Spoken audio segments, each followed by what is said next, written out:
After being disowned by my family over 8 years ago, they've reached out to invite me, my 27-year-old wife, and another female acquaintance for Christmas. I've received a mix of advice from friends, with one suggesting I turn to this online community for insight. I'm a 25-year-old male, the youngest of 4 kids born to my 52-year-old mom and 54-year-old dad.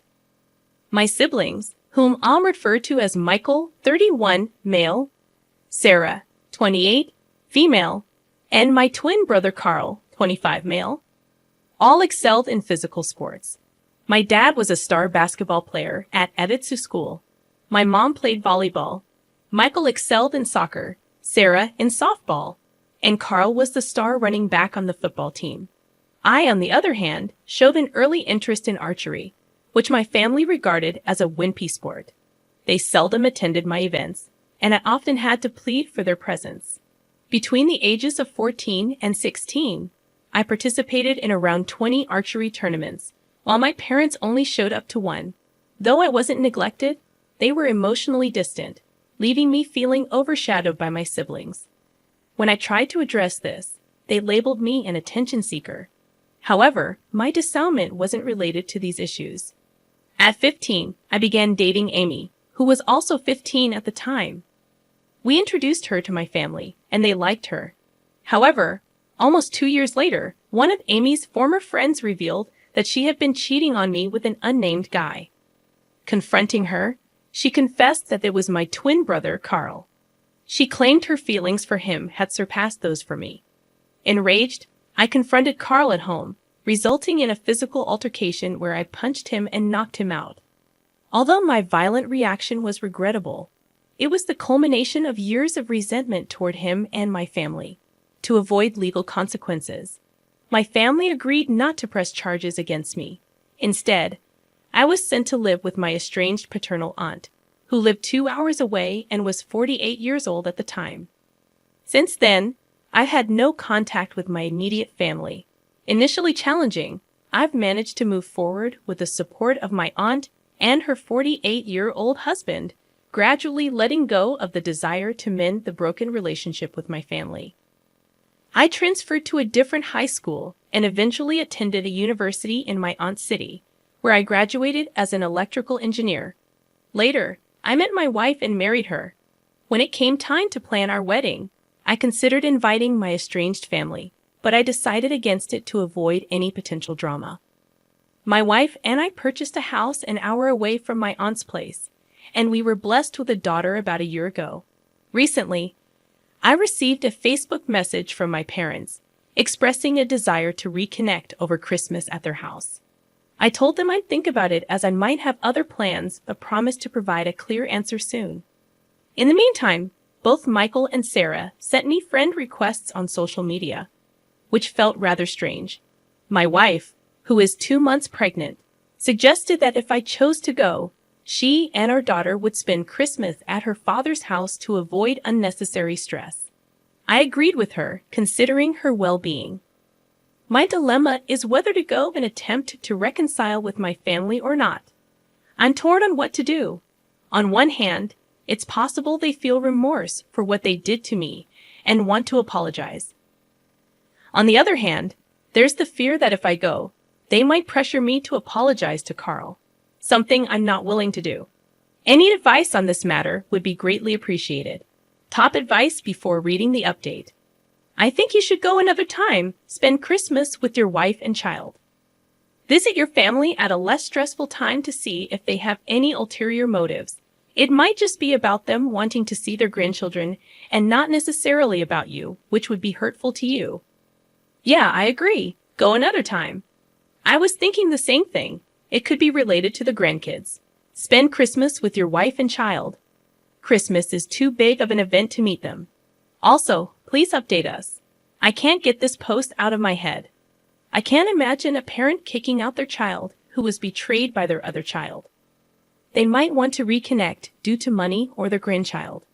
I don't know, but it's weird that even his siblings texted OP. I hope it's for good reasons, though. I wouldn't consider spending Christmas away from my pregnant wife for them. Maybe I'm missing something, but why choose Christmas to reach out? They could have contacted me at any time and given me the chance to choose a convenient time to reconnect. They're the ones trying to mend things, so their timing seems odd to me. I personally wouldn't go unless you truly want them back in your life. The situation seems fishy to me. It's possible they found out about my successful child and are now attempting to heal the family image to avoid looking like they abandoned their son years ago. It feels like a trap. I noticed they didn't open with any remorse or sign of an apology. They might want something from me: money, free work, an organ, or access to my children. Or maybe they just want to appear good to their friends. I'm not saying don't go, but keep your expectations low. Be prepared for them to ask me to do something for them in order to reconcile properly, and have a quick exit strategy ready. As a parent, I can't fathom going no contact with one of my children for 8 years, especially after the other child did something so cruel to them that they had to resort to hitting them. It's inconceivable to me. I would understand if my son hit his brother under such circumstances. We're all human, and moving past the fact that they abandoned me and turned their backs for 8 years is my choice. Personally, I'm not sure if I could. If I can't or don't want to see them again, I doubt anyone would blame me. If they do blame me, they don't know the full story. And if they do know the full story and still blame me, they're not worth my time either. Now for the update. I wanted to post earlier, but some things got in the way. 2 days after Christmas, my wife began experiencing unbearable pain in her abdomen area. She could hardly stand on her 2 feet. Her sister and I rushed her to the hospital, where we learned that my wife had suffered a miscarriage and that the fetus had to be removed right away. The worst part for me was explaining to my wife what had happened. Due to complications surrounding the operation, my wife had to stay in the hospital for 2 more days. I've been trying to stay strong for my wife and daughter, but honestly, I'm struggling right now. As for the updates on the original post, most of you who commented on the same day advised me not to spend Christmas with them due to the significance of that holiday. I agreed with the advice and decided to spend the rest of the holidays with my wife. When I texted my family, stating my decision, I expected them to argue with me. Surprisingly, they responded by saying they respected my opinion and looked forward to seeing me after the holidays. Curiosity got the best of me, and I started digging into my family to understand why they had reached out after all these years. I found out that Michael is a corporate lawyer working for a major company in our hometown, married with 2 daughters. Sarah, on the other hand, appeared to be married to a doctor and had a son. 8 years ago, she was studying to be a nurse. My friend, whose parents were friends with mine, informed me that Sarah had divorced her first husband, the one she was dating 8 years ago, due to mail fraud. Carl, my twin, married Amy right after high school, and they have 2 kids. I couldn't pinpoint their exact occupations, but the fact that they bought a big house last year suggested they were financially stable. My dad seemed to be going through a midlife crisis, while my mother was heavily involved in the wellness community. I tried to analyze why they might want to reconnect. One possibility was money, but considering my siblings' financial stability, that seemed unlikely. Another suggestion was organ donation, although it didn't make sense given that Carl, my likely match as my twin, was seen skiing in a Facebook post just a week before Christmas. Then there was the matter of my daughter. They might be reaching out to have a relationship with her. Although she wasn't their first granddaughter, I suspected they found out about her through my wife's public Facebook account. My next step was to contact my estranged aunt, the one who took me in, and inform her about the situation. She explained to me why my grandparents had disowned her. After college, she came out as bisexual and started dating her girlfriend, leading to immediate disownment. However, about 4 years ago, my grandpa began to reconnect, and recently, he had been inquiring about me, my life, marriage, and whether I had kids. My aunt's response was swift and confrontational. She directly challenged my grandpa for his sudden interest in my life, particularly after he had supported Carl for his actions. That's when the whole situation took a surprising turn.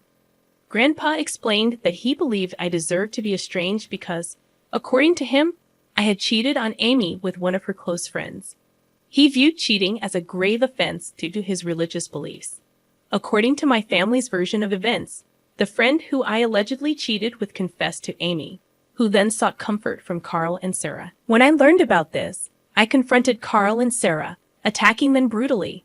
Sarah, who had attempted to mediate between me and Carl, was unharmed during the confrontation. Hearing this revelation from my aunt left me in shock. I couldn't fathom the depths of their animosity, leading them to concoct such a terrible lie about me. Later, my aunt disclosed the whole truth to Grandpa, who was utterly shocked as he had always believed Carl to be a good kid. Grandpa then demanded my aunt to provide my phone number, but she refused. I eventually uncovered the real reason my parents and siblings had reached out to me. It turned out Grandpa had given them an ultimatum. Either they apologize for their past mistreatment and invite me to the family Christmas dinner, or they would be cut off from his vast fortune. He was a multi-millionaire, and their financial greed motivated their sudden interest in reconciling. Instead of seeking genuine reconciliation for their past wrongdoings, they were driven by selfish motives. After learning the truth from my aunt, I decided to cut all ties with them. Why should I respond to people who only valued me for the potential inheritance they could gain? In my eyes, they were all dead to me. I had a supportive wife to care for, a family that respected and loved me, and supportive in-laws who were there for us. However, the story didn't end there. 3 days after New Year's Eve, I received an unexpected call on my work phone from an unknown number. Despite being accustomed to such calls due to my career, I picked up, only to hear my grandfather's voice on the other end. He must have obtained my number from my company's website.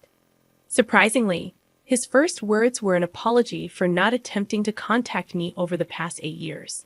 He expressed his apologies for missing significant milestones in my life, such as my graduation, wedding, and the birth of my daughter. Frankly, I hadn't been particularly close to him before, so his decision to cut me off financially didn't affect me deeply. As our conversation continued, he revealed his disgust for the rest of my family and stated that he was cutting them off as well, adding me to the list. I found myself conflicted about this news. While the money would undeniably be helpful, I didn't want him to manipulate the situation to force a relationship between me and my daughter. Our conversation lasted about half an hour, during which I began to think that perhaps I could build a genuine connection with my grandpa. However, my feelings changed abruptly when he made a comment that infuriated me. He expressed disappointment that my daughter hadn't taken the family name. To provide some context, after marrying my wife, we discussed using her last name for our future children due to legal constraints preventing me from adopting her name. We made this decision together as a couple. At that moment, I couldn't contain my anger and let loose on my grandpa, labeling him as a senile old man and hurling hurtful words. I made it clear that I never wanted him to contact me again. The audacity of his comment, considering what I had gone through, was beyond infuriating. I resolved not to let him use any potential inheritance to control me. Even if I received the money, my plan was to donate it to a local charity. However, given his history of empty promises, this outcome seemed unlikely. The past few weeks had been incredibly challenging for me. My wife had taken measures to protect our privacy by privatizing her Facebook account, and my in-laws had done the same. How my estranged family planned to contact me remained a mystery, although I suspected they might resort to extreme measures, perhaps even hiring a private detective. As far as I knew, they didn't have information about where I currently lived, but one could never be too certain. I've considered getting a restraining order, but it's complicated given the presence of lawyers in the family. I didn't get the chance to answer some questions from my last post before it was inexplicably deleted. I'll try my best to respond to any questions over the next day or two, but after this, I won't be using the site for a while. Thank you all for your advice, and I wish you the best in this new year. I am profoundly sorry for your loss, OP. I can't even begin to fathom the pain you and your wife must be enduring.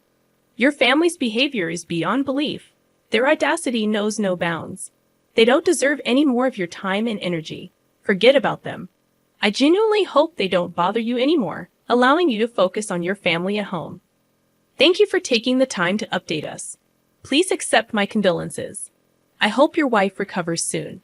Your family has faced some difficult weeks, but don't let these people get to you. Regarding your grandpa's comments about the last name, at least the truth is out, exposing their true colors. Let your grandpa keep the money if it comes your way before you make any decisions. Take your time and think it over calmly. You've chosen wonderful people as your family, your wife, daughter, and in-laws. They are the ones who truly matter. The rest of them can go to hell. I'm sorry for all you've been through and the loss of your child. Remember, you have a family that loves and supports you. You are wanted and cherished by them, even if your parents and siblings don't see it. Please seek professional support and help for yourself and your wife. You've been through a lot, and it's crucial to have the right support. As for the situation with your granddad, it might have convinced him that your aunt's claims were false, especially since they tried to portray you as unstable. While you had every right to be offended, you may have acted impulsively. I understand you've been through a lot, and this might have been the final straw for you. It's just a different perspective to consider. Sending you love and strength. I genuinely hope your wife gets better soon, and I hope the new year brings positive changes for you. At the end of the day, how your granddad perceives you shouldn't matter. A relationship based on money isn't genuine. This might affect the relationship your aunts and grandpa have, but truthfully, they never really had a meaningful relationship to begin with.